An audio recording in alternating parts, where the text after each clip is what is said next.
Palace of fine arts. Palace of fine arts എന്തൊരു ആകർഷകമായ നിർമ്മിതി! ആകാശം മുട്ടയുയരത്തിൽ അതിമനോഹരമായി നിർമ്മിച്ച സാൻ ഫ്രാൻസിസ്കോയിലെ ഏറ്റവും കൂടുതൽ സഞ്ചാരികൾ എത്തുന്ന വിനോദസഞ്ചാര കേന്ദ്രങ്ങളിൽ പ്രധാനപ്പെട്ടതാണ് പാലസ് ഓഫ് ഫൈൻ ആർട്സ്.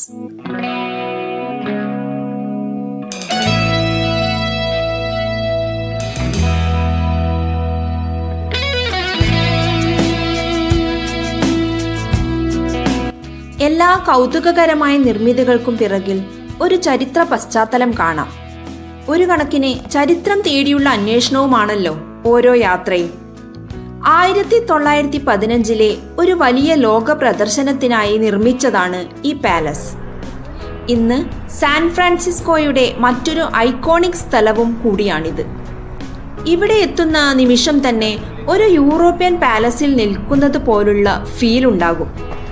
വലിയ തൂണുകൾ, വെള്ളക്കുളം, ശാന്തമായ പരിസ്ഥിതി എല്ലാം ചേർന്നാൽ ഒരു പീസ്ഫുൾ വൈബാണ്.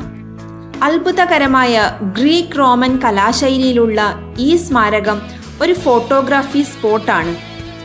സാൻ ഫ്രാൻസിസ്കോ യാത്രയിൽ ഇവിടെ എത്തിയാൽ കുറഞ്ഞത് 1 മണിക്കൂർ ചെലവിട്ടാൽ മനസ്സിന് ആനന്ദം തോന്നുന്ന കാഴ്ചകളും കുളിർമയേറിയ പ്രകൃതി സൗന്ദര്യവും ആസ്വദിച്ച് മടങ്ങാം.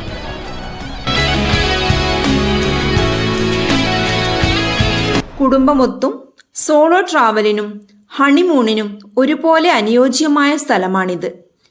ഞാൻ ഇവിടെ എത്തിയപ്പോൾ ആദ്യം കണ്ടതും ഹണിമൂൺ യാത്രയുമായി എത്തിയ നിരവധി പേരുടെ ഫോട്ടോഗ്രാഫർമാർ ഫോട്ടോ എടുക്കുന്ന തിരക്കിലുമാണ്. അവർക്ക് പ്രയാസം തോന്നാത്ത തരത്തിലായിരുന്നു എൻ്റെയും യാത്ര.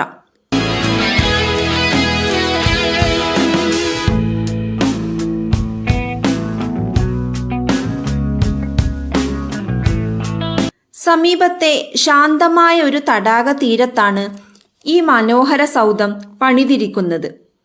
വളരെയധികം ഉയരം കൂടിയ തൂണുകളാൽ നിറഞ്ഞതും അതിഭാവനാ ശൈലിയിലും കൊത്തുപണികളാലും മനോഹരമാക്കിയിരിക്കുന്നു ഇവിടം.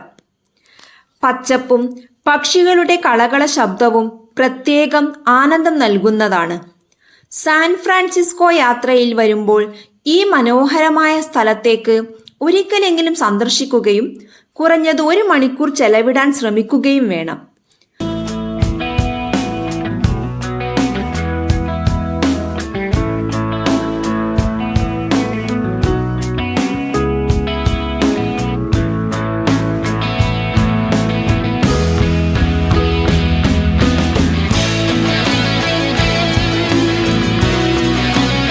കുടുംബസഞ്ചാരത്തിനും സോളോ ട്രാവലിനും ഹണിമൂണിനും ഒരുപോലെ അനുയോജ്യമായ ഈ കാഴ്ചകളും ആസ്വദിച്ച് ഞങ്ങൾ അവിടെ നിന്നും തിരിച്ചു.